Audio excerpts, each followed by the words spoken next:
So let's get started. Blue mascara, teased bangs, French kissing. It might not sound like the startup talk on mentorship, but stick with me. Tonight, I want to share the lessons that shaped me. The funny ones, the hard ones, and the ones that changed everything. The people who've influenced me come in every form.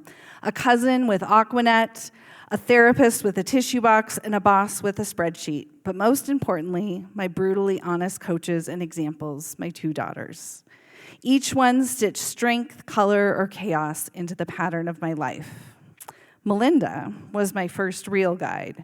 My older cousin by a year and a half, and an only child, she was desperate for someone to boss around. Unlike me, she had her own room, sugar cereal, soda, and TV. So I was really desperate not to be the responsible big sister for a minute. She taught me how to put on makeup, curl my hair, and the finer points of French kissing, and how to be independent. Turns out some of the best lessons come from the people my mom and dad said were a bad influence. She wasn't the rule-following kind of role model, more sky-high bangs, smudged eyeliner, mixtape variety. She taught me to stand up for myself and the people beside me. She's the kind who shows up when life gets really messy.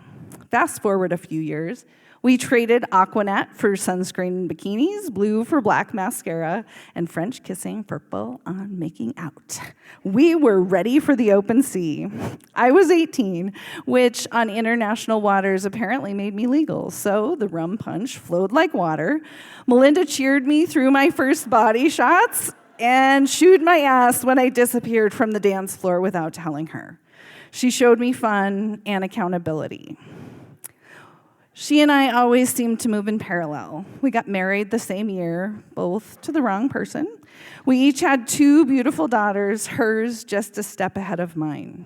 And even after months apart, we could always just pick up mid-story. Then life, as it tends to, got complicated. When my dad's doctor said he would need to get back to Montana before it was too late, Melinda didn't hesitate, bringing her experience of driving ambulances and fire trucks, as well as her experience of losing her dad a year and a half earlier.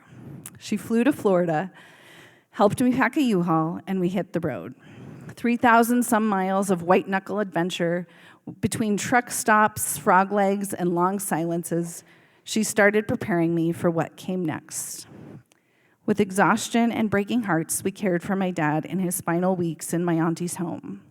Melinda showed up before and after long hospital shifts, guiding, joking, and telling truths we really didn't want to hear.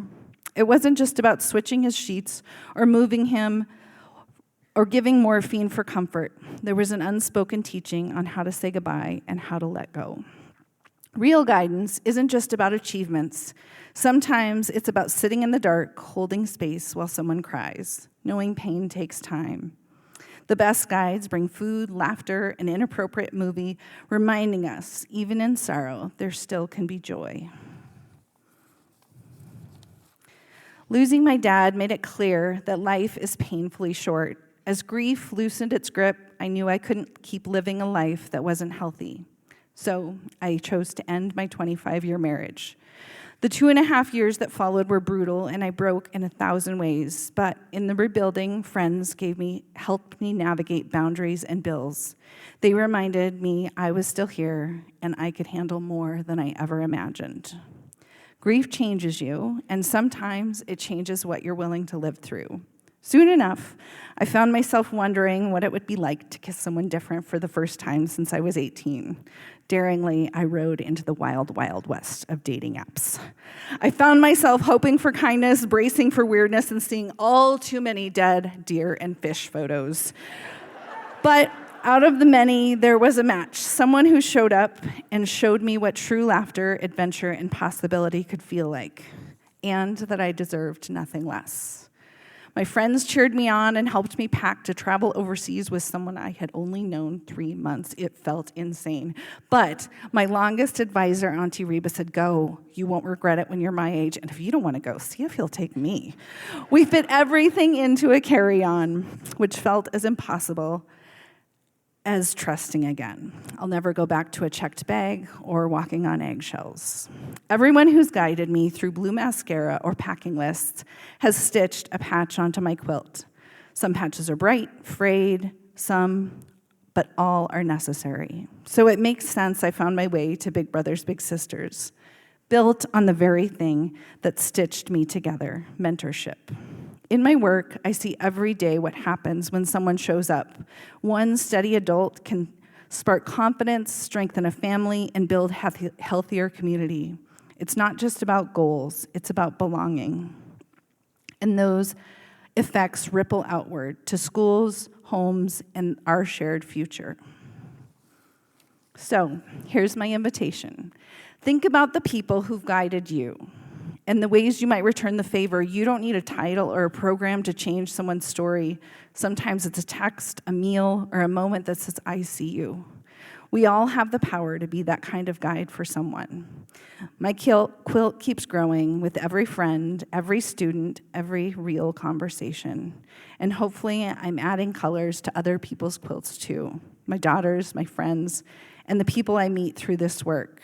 So, before I close, I'd like to ask something a bit different. If you've ever offered advice, shared a meal, listened, made me laugh, or told me a hard truth, would you stand for just a second?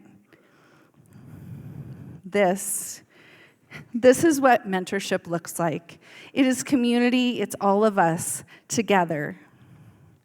It's stitched with all of you, and I'm adding a few stitches to yours too.